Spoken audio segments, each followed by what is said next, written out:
So around, I would say after the first or second week in November, I felt the spirit calling me to go into the shelter program. And that was something that I was praying against a lot Mm. before. I did not want to do that at all. And I felt like that's what he was going to have me do eventually when he asked me to put in, you know, to leave in August. And I was like, trying to how we piece things together in our mind and kind of try to chart what we think that God is doing and comfort ourselves in it. I don't know how I think that that will bring comfort, especially when I have no idea what his cards are saying. But just looking on the surface of it, I was like, yeah, that's no, God, that's not where you're leading me at all. Right? But that it truly was, and he gave me some time to kind of work that out and kind of get a routine down and discipline before he shifted things. And Mm.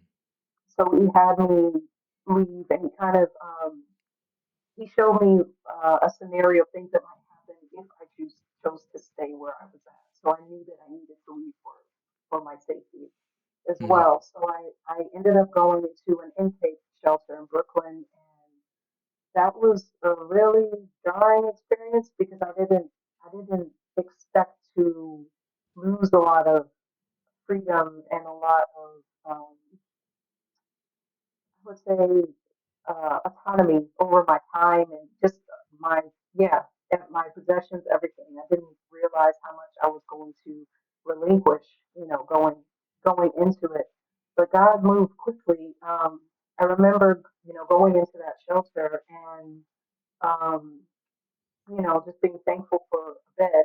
And it was by no means where I wanted to be environment wise or anything like that, but and being told when I was there that there were several things that I needed to do in a time frame before I would be moved to transitional housing shelter, and being told that I could be there or most likely would be there a minimum of 90 days before going to that shelter and being there 1 week Wow. and until I was transferred. And I remember coming back just I remember that time, like 2 days, just being really shaky and needing to put in deadlines for the program that I was in, needing to get things signed and meet with the counselor and all of these things, like swirling around on top of going into the shelter system and relinquishing time and having to safeguard my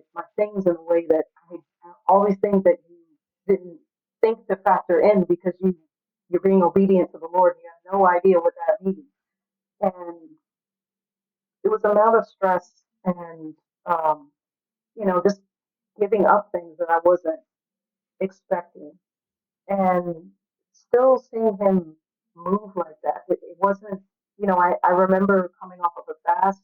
I remember praying. I remember, a friend of mine kind of giving these prayers to pray and things like that and doing it in a regimen. But I also remember thinking, okay, but God gave me this thing to do. He told me I'm opening this business, I'm doing this, so I still need to work at this because this is what he gave me. And I know that I can take breaks, but it's important for me to continue doing what he told me to do in spite of everything that's going on. So I did that, and I just, I could have focused on everything else that was happening, and it was scary. I had no idea what was going to happen. Um, where I was going to go.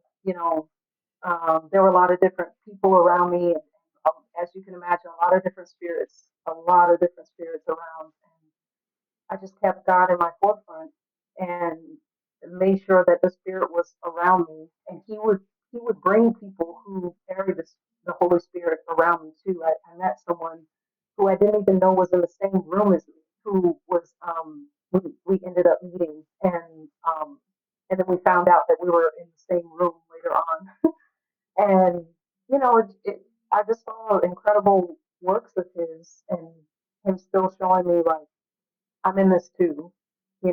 and you know, things look different, they look messy, or they look however they look, but I'm in this, I'm working this. This is all my design. I'm in control of this. So that was incredible, just coming back one day, working for him and still keeping his mandate, what he told me in my forefront, and then coming back pleasantly exhausted because I knew that I was working on what he told me to, and coming back and then being kind of a little bit mad at me because I wasn't there to be transferred to the other shelter, and just remembering a flurry of girls around me like, how did you get to leave? Because I've been here longer than you, and Mm, and I'm like, wow, God. And I was dead tired packing up my things and just pleasantly resting in God and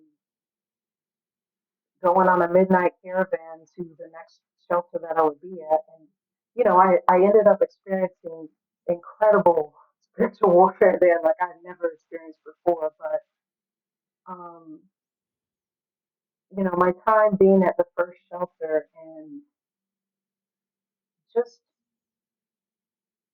realizing what your heart posture could be and leaning on what it really should be. You know what I mean? And just choosing to focus on him rather than your situation and your circumstances, how much it really plays a part in our experience and our stress.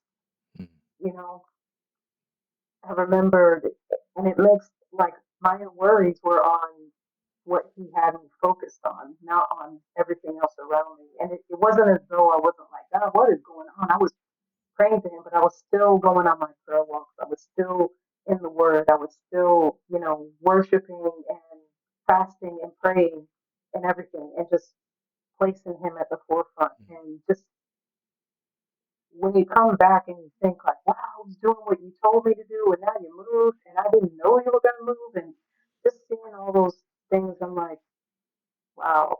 I'm like, one, it's like wow, and two, it's like, why do I worry? mm. True. Those are the those are the thoughts that come up. But yeah, yeah, it was amazing. So Candace, you're walking still in full faith with the Lord, knowing that He's going to pull you out of this essential walk of in the wilderness, really, because that's what it is. Yeah. It's another test of obedience, and He's kind Mhm. of brought you there this whole way. He's kind of been gearing you up for this. He's been gearing Mhm. you up with your jobs, understanding, providing resiliency, Mhm. having things kind of come to pass within those occupations. Then you end up kind of following the path that he wants you to go upon, which is to follow your own interests. So he's Mhm. giving you a foundation to lean upon, but then after that he gives you another opportunity to make some additional income and all that. But then he gives on your heart of giving so that you can have almost that humbleness of when you're going to be encountering the same type of, faith, if you will. Yeah. And not only are you in there, but you're in there with that full faith, protected from by the Spirit of God against all that spiritual witchcraft and warfare, because obviously there's a lot of that goes on. There's a lot of that, mental illness that's stemmed from the demonic as well, and Mhm. they're trying to come against you, but you have the Spirit within you that's roaring and saying, "No, God has a purpose for me." And you're waiting in there, just like as Daniel was waiting in the lion's den and praying to the Lord, and he shut up the lions' mouths, and Mhm. he was able to walk out of there with no issue. Mhm. And that is exactly the this is exactly the walk that everybody is on, and just in their own unique way. But your story is very unique, Candace, because you've overcome these things in the modern day, which is equivalent to kind of the worst case scenario, if you will, especially in United States. And not only have you overcame, but you've overcame with faith. Right. And that's the most beautiful thing. And you've seen the fruits of that by him opening those doors up and saying, no, you're going to be transitioned out in a week, Mhm. Mhm. which is a testament in itself. So not Right. only did you have those doors being opened supernaturally, but you also Right. were protected supernaturally along the way. So Mhm. Yeah. obviously that's that whole season of your life is a season that's truly, it's a challenge, but it's something that's going to give you a little bit more resiliency to understand others that perhaps the Lord is pruning you to say maybe that is the kind of next step for folks, that need to hear this message is somebody from your perspective. So Definitely. so Candace, obviously that's an incredible feat that the Lord did in your own life at that point. And that was kind of your darkest moments, and now you're on the next step and the next journey to kind of overcome that.